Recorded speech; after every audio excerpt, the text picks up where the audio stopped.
1 जनवरी 2024 को हमारे देश भारत ने एक ऐसे मिशन को अंजाम दिया स्पेस में, जो कि इससे पहले सिर्फ और सिर्फ अमेरिका ने ही किया था। हम दुनिया के दूसरे ऐसे देश हैं जिसने एक ऐसा स्पेसक्राफ्ट स्पेस में लॉन्च किया जो black hole, galaxies, neutron stars और सुपरनोवा को स्टडी करेंगी। हमारे इस यूनिवर्स में ऐसी कई सारी चीजें हैं जिसके बारे में आज तक हमें पूरी तरीके से पता है नहीं। हमें पता है कि वो एग्जिस्ट करती हैं, पर उनका स्ट्रक्चर क्या है, उनका सोर्स क्या है, आज तक हमारे पास इसका कोई क्लियर इंफॉर्मेशन है ही नहीं। इसीलिए जितना ज्यादा हम उनके बारे में जानते हैं उतने ही और ज्यादा रहस्य खुल जाते हैं। इसीलिए इंडियन स्पेस रिसर्च ऑर्गेनाइजेशन ने एक्सपोसैट का एक मिशन लॉन्च किया 1 जनवरी 2024 को, जिससे कि हमें ये पता चल सके कि ये black hole, neutron stars, supernova जैसे कई सारे एग्जॉटिक ऑब्जेक्ट्स की ज्योमेट्री क्या है और ये काम कैसे करती है हमारे यूनिवर्स में। तो आखिरकार ये ब्लैक होल आखिर है क्या?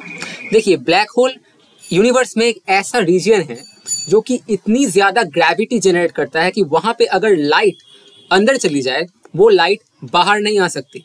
पर ब्लैक होल के जो साइड की रीजन्स हैं, यानी कि जिसे हम इवेंट होराइजन कहते हैं, वहां से कई सारी रेडिएशंस एमिट होती हैं और इन्हीं जो एक्स रेडिएशंस जो वहां से एमिट होंगी, वही एक्स रेडिएशन को इसरो की ये मिशन स्टडी करेगी। वैसे तो इसके बारे में स्टडीज काफी पहले हुई हैं, पर इसकी जो रेडिएशंस आती हैं उसकी स्टडी होने के बावजूद उसको और भी अच्छे से समझने के लिए इस मिशन को किया गया है, ताकि हम उसकी अंडरस्टैंडिंग को और भी ज्यादा क्लैरिफाई कर सके और भी ज्यादा अच्छा बना सके। ठीक इसी तरह यूनिवर्स में ऐसे कई सारी और ऑब्जेक्ट्स हैं जो कि एक्स रे रेडिएशंस एमिट करती हैं, और उन सभी की रेडिएशंस को और अच्छे से स्टडी करने के लिए ये मिशन बहुत ज्यादा काफी कारगर साबित होने वाली है। वैसे इस वीडियो में हम लोग इसकी टेक्निकलिटी पे नहीं जाएंगे क्योंकि ये थोड़ा कॉम्प्लिकेटेड होने वाला है। इसके लिए अलग से एक वीडियो बनाना पड़ेगा, तो यहाँ पे हम इस पे ध्यान देंगे कि जो मिशन है कैसे काम करेगा। देखिए, ब्लैक होल या फिर न्यूट्रॉन स्टार्स या फिर गैलेक्सीज, ये जो भी यूनिवर्स में ऑब्जेक्ट्स हैं, ये लगातार रेडिएशंस एमिट करती हैं। जो एक्सरे रेडिएशंस एमिट करती हैं, उसी एक्सरे रेडिएशन को इनके पेलोड्स यानी कि इस मिशन के पेलोड्स स्टडी करेंगे, जिससे हमें ये पता चल पाएगा कि वो जो ऑब्जेक्ट्स हैं, उन ऑब्जेक्ट्स की वर्किंग क्या है, उनकी ज्योमेट्री क्या है और उनका सोर्स क्या है, वो कैसे काम करती है। ऐसा हो सकता है कि हमें कोई ऐसा एक्सरे मिले जो कि पर्टिकुलर किसी सोर्स से आया है, जिसके बारे में आज तक हमें पता ही नहीं। इससे क्या हो सकता है, इससे शायद हमें कोई नया डिस्कवरी मिल जाए या फिर कोई ऐसा नया ब्लैक होल मिल जाए जो कि अभी तक डिस्कवर ही नहीं हो पाया। आप जरा सोच के देखो, खरबों खरबों दूर से जो ऑब्जेक्ट्स हमें दिखते हैं वो कैसे दिखते हैं? वो कुछ रेडिएशन एमिट करते हैं, चाहे वो लाइट हो या एक्सरे हो या फिर रेडियो वेव हो। वो एमिशंस हमारे यहाँ की एंटीनास कैच करती हैं और उसे डिकोड करके ये जान सकती है कि दरअसल ये जो एमिशन है यानी कि ये जो रेडिएशन है वो दरअसल किस ऑब्जेक्ट से आया है, और उस हिसाब से, उस सिग्नेचर के हिसाब से हम ये ट्रेस कर पाते हैं कि वो ऑब्जेक्ट क्या है और कहाँ स्थित है।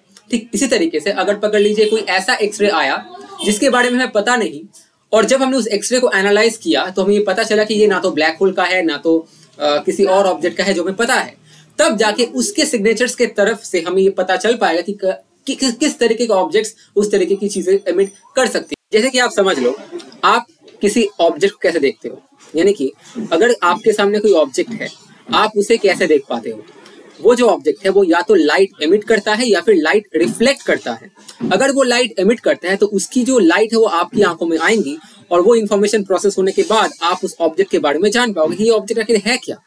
ठीक वैसे ही अगर उस ऑब्जेक्ट से लाइट रिफ्लेक्ट करती है, फिर भी वो रिफ्लेक्टेड लाइट के जरिए आपका दिमाग उसे एनालाइज कर रहा है कि वो दरअसल आखिर है क्या, और तभी जाके आप उसे आइडेंटिफाई कर पा रहे हो। अगर वहां से लाइट रिफ्लेक्ट ही ना हो, लाइट एमिट ही ना हो, तो आप उस ऑब्जेक्ट को देख ही नहीं पाओगे। ठीक इसी तरीके से ये जो स्पेस मिशन है जो इसरो ने किया है, ये एक तरीके से ब्रह्मांड में हमारी आंखें हैं, जिन आंखों के जरिए हम लोग ऐसे कई सारे एग्जॉटिक ऑब्जेक्ट्स को देख पा रहे हैं जो यूनिवर्स में मौजूद हैं, जैसे black holes, neutron stars, Galaxy, supernova, ये सारी चीजें। और केवल देख ही नहीं पा रहे बल्कि इसको प्रोसेस करके हमें इसके बारे में डिटेल्स मिल रही है, हम जान पा रहे हैं। इससे क्या होगा, इससे जो हमारी अंडरस्टैंडिंग है इन सभी ऑब्जेक्ट्स को लेकर, वो अंडरस्टैंडिंग हमारी इंप्रूव होगी और साथ ही साथ कुछ ऐसा नया तथ्य सामने आ सकता है जो इंसानियत के लिए बहुत ही इंपॉर्टेंट है, क्योंकि साइंस और टेक्नोलॉजी में रिसर्च की कभी कमी नहीं होती। अगर हम लोग पकड़ लो कुछ चीज जान गए तो इसका मतलब ये नहीं है कि हमें वो पूरी तरीके से पता है, उसमें और भी ज्यादा ऐसी चीजें हैं जो हम नहीं जानते, ये आप समझ के चलना।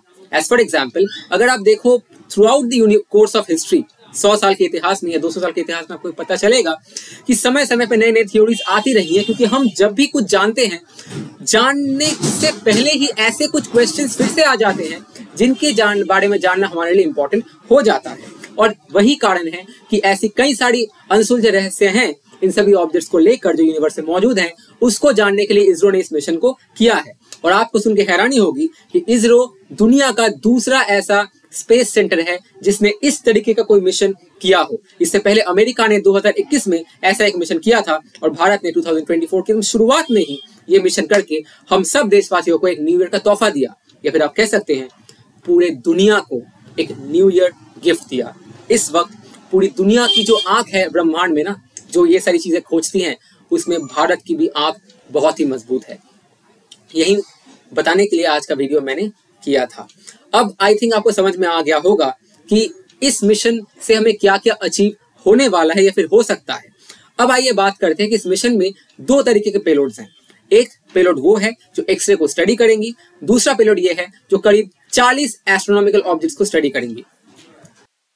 इस मिशन में 2 पेलोड्स हैं, पॉलिक्स और एक्सपेक्ट।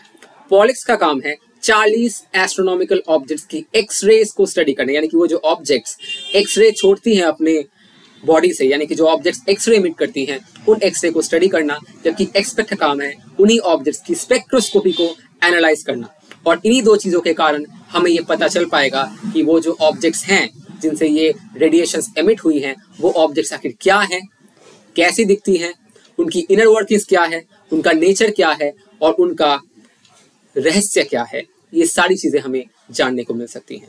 वैसे काफी कुछ एम्बिशियस प्रोग्राम है ये हमारे इसरो का। ये प्लान तो बहुत दिनों से ही था, बट इसकी लॉन्चिंग का डेट 1 जनवरी 2024 को तय किया गया और वो हो भी गया, सक्सेसफुली हो गया। और हम लोग दुनिया के दूसरे ऐसे देश बन गए आफ्टर अमेरिका जिसने इस तरीके का कोई मिशन किया हो। ये सुन के एक प्राउड फील तो होगा ही, हम सबको होता है, और आपको होगा, मुझे होगा, हम सबको होगा। तो इसी मिशन के लिए मेरी तरफ से पूरे देशवासियों को, हमारे साइंटिस्ट को, हमारी स्पेस सेंटर को, हमारे देश को हार्दिक शुभकामनाएं। ये मिशन सक्सेसफुल हो। इस मिशन की ड्यूरेशन है कम से कम 5 साल। 5 साल के लिए मिशन कुछ ऐसे ऐसे राज खोले जिससे कि दुनिया में जो इंसानियत है, इंसानियत को कुछ नया जानने को मिले, कुछ नया सीखने को मिले, और हमारा जो नॉलेज है इन एग्जॉटिक ऑब्जेक्ट्स को लेकर, ये नॉलेज बहुत ही ज्यादा इम्प्रूव हो और अच्छा हो। अगर आपको ब्लैक होल्स, न्यूट्रॉन स्टार्स और इनके बारे में और ज्यादा जानकारी चाहिए कि ये सब आखिर है क्या, मैं तो पूरे वीडियो में बोल रहा हूँ ब्लैक होल क्या है क्या है क्या है, राइट। देखिए, ये वीडियो अगर मैं ज्यादा बोलूंगा तो बहुत लंबा हो जाएगा। ब्लैक होल के बारे में डिस्कस करने के लिए एक अलग से वीडियो लाना पड़ेगा आपके लिए। तो इस वीडियो में हम लोग वो डिस्कस नहीं कर सकते। इस वीडियो का एम था कि हम लोग पहले जाने कि ये मिशन क्या है, इस मिशन का एम क्या है, ये क्या करने वाली है और क्या अचीव करने वाली है। तो इसके बारे में आई थिंक मैंने आपको सारी इन्फॉर्मेशन दे दी। और ये कैसे काम करेंगी, सिंपल सी बात है, लाइट रे को एनालाइज करके काम करेंगी, ये भी मैंने कह दिया।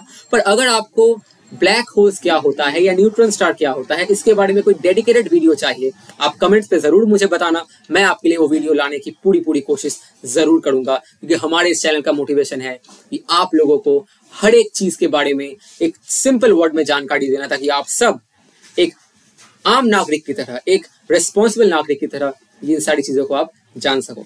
तो आज के लिए इतना ही। मिलते हैं किसी अगले एपिसोड में, अगले वीडियो के साथ, किसी अगले टॉपिक के साथ। तब तक के लिए खुश रहिए and a very happy new year to you and your family.